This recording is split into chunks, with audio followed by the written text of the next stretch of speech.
there's a liquid water has a higher pH. Because the acid water is very difficult to steam. Things still chemical and more conventional.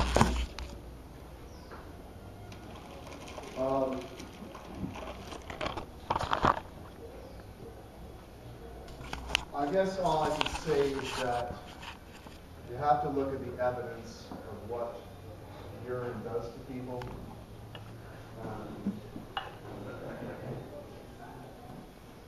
How is urine whitening teeth? Does anybody know that? In my 20 books from around the planet, not one of them tells how urine is melting arthritis, how it's whitening teeth. And it's very well known that it whitens teeth. The Romans use it. You go on a cruise to Pompeii, they'll show you. Here's where they collected the urine. There used to be a tax on urine. Does anybody know that? In ancient Rome, if we all needed to go to the bathroom, there's concrete bunkers on the corners. We go pee in them. The man whose job it is to come around and collect that urine, because it's so useful in industry, he had to pay a tax on the volume of it. And Emperor Vesuvius imposed a tax, and the urine collectors protested. And that's where he said, money does not stink. And if anybody's heard that, that's where that came from.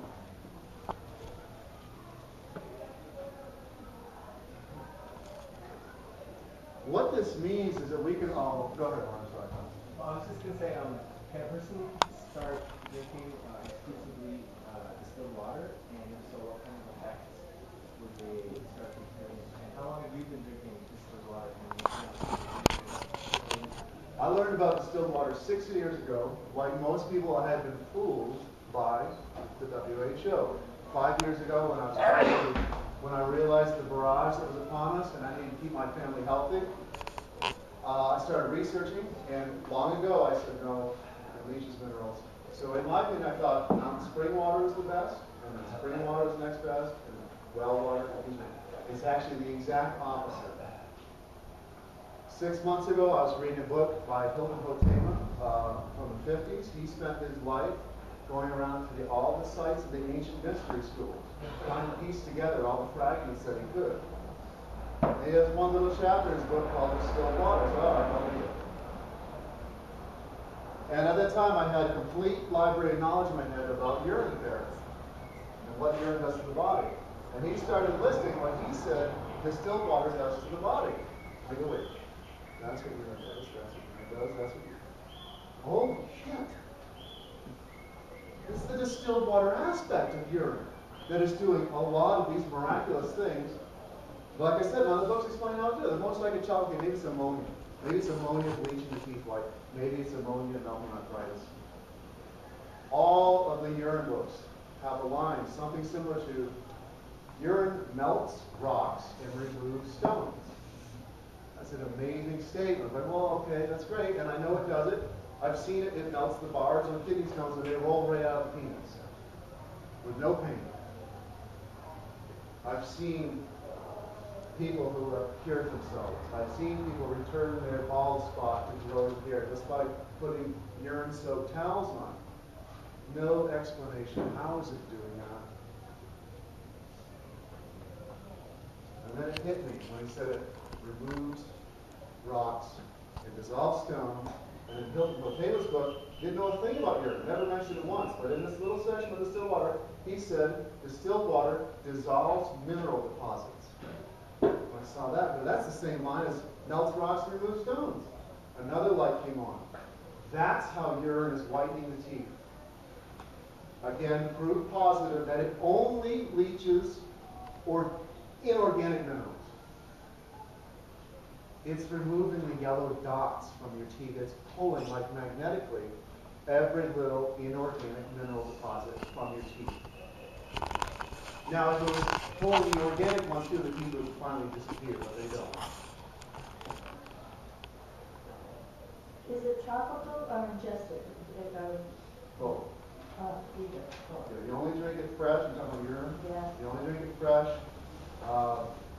Within 10 minutes, again, I would say, I have seen, they said you have worms and parasites, age it for 18 to 20 hours. It gets the ammonia content up a little bit, enough so you can still drink it. I've seen my dog drink it when it's 30 years old. It doesn't matter how long you age urine, it just becomes more and more powerful. I don't care if it's 10 years. Everything, have you ever found old urine in a toilet? Stinks, right? The miracle content of that stuff has stayed the same, except for the uric acid has fermented into ammonia. And so it's become softer. And it penetrates super deep. You use it on your skin after you age it, if you want to increase its power by about 1,000 exponentially. 4 to 7 days, it increases by about 100 times. Asian and Japanese family, that this knowledge has stayed with them throughout the generations, they on average keep on hand 30 to 40 gallons of aged urine for emergencies. When a little boy pulls the teapot off the stove and he burns his whole body, they wrap him up and keep him soaked with aged urine, no scars. The last talk I gave here, there was a woman from Nepal. She has spent 10 years in a field hospital in Nepal treating all kinds of things with urine. She had over 10,000 case histories of knowledge under her belt of what urine does. And it always happens at miracle speed. Compared to what you're used to having being possible in Western medicine, or even Eastern medicine. It blows them all away. And it's all with us all the time, wherever you go. Right now, we could all head out in the woods and be gone for 40 days and 40 nights. That's how you do that. You spend that time in the desert without bringing 40 gallons with you. You are a water machine. You can be low on water and go find dirty water. You drink it, all you're going to pee out is distilled water.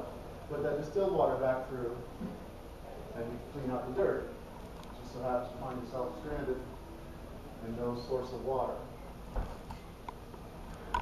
Little side point safety fact, in case anybody gets stung by a snake or a spider, you never have to worry about that bullshit again.